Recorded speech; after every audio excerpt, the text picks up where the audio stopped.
எல்லாரும் எப்படி இருக்கிறாங்க? நல்லா இருக்குங்க மச்சான். உன் வீட்டில் எல்லாம் எப்படி இருக்காங்க? நல்லா இருக்கிறாங்க. சரி மச்சான், வா கோயில் கடை நடக்கி பார்க்க போவோம். இல்லை மச்சான், உன்ட்ட முக்கியமான விஷயம் சொல்லு. என்னையும் நான் ஒரு உயிருக்கு உயிரை ஒருத்தி லவ் பண்ணேன். அவள் என்னை ஏமாத்திட்டு போயிட்டா மச்சான். அப்படிதான் வா மச்சான், கோயில் கூட பார்க்க போவோம். இல்லை மச்சான், நான் வரல. வா மச்சான், உன் நிலைமை யாருக்கும் வரக்கூடாது. ஓகே மச்சான், போகலாம்.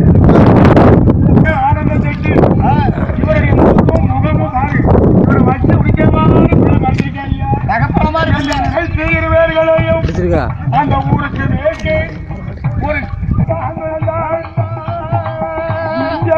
வாங்க வாங்க, அப்படி சுற்றி எடுக்கணும்.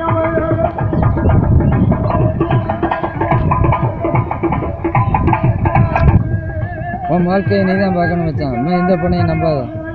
ஓகே மச்சான், வா. துளசன் போட்டுட்டு வேற ஊர் வருது.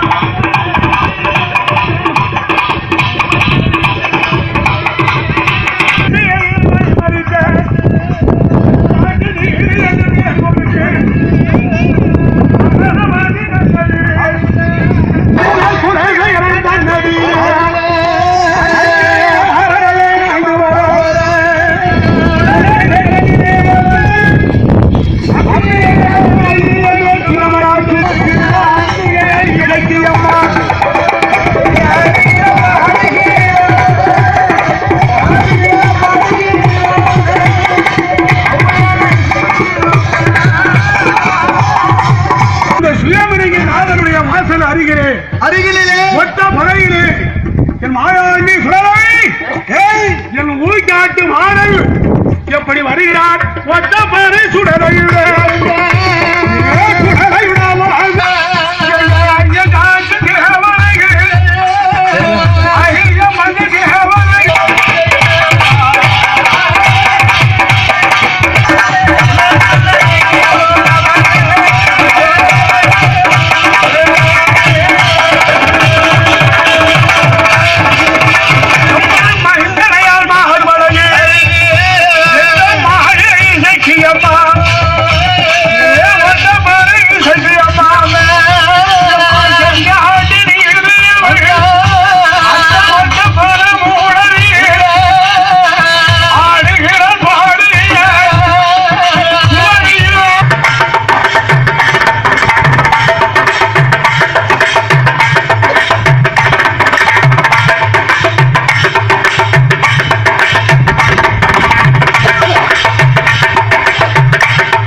அம்மா உனக்கு மூத்த மகள் விநாயகரை பிள்ளையாக தந்தேன், இளையவனை வீரவனாயும் பிள்ளையாக தந்தேன்.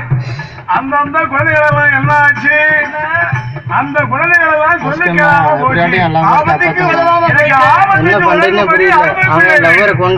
அது 8 நாளையிலே குழந்தை வர வேண்டும் என்று கலைக்கிறதிலே வாழ்வதை அந்த சிவன் சொல்லுகிறார். உனக்கு குழந்தை வேண்டும் என்றால் என்ன செய்ய வேண்டும் தெரியுமா? எங்கே சென்று தீர்ந்த மாறி தொழிலோடு ஆய்வு கையிலே கம்பத்திலே முழங்கு முழங்கிய மண்டபம், அந்த முழங்கு முழங்கிய மண்டபத்தில் 1000 மணிவிளக்குகள் எரிகிறது பார்வதி. அதிலே 32 சூழிலே சூண்டான மணிவிளக்கு சுடர் விட்டு எரிந்து கொண்டிருக்கிறது. அந்த மணிவிளக்கு அறிவு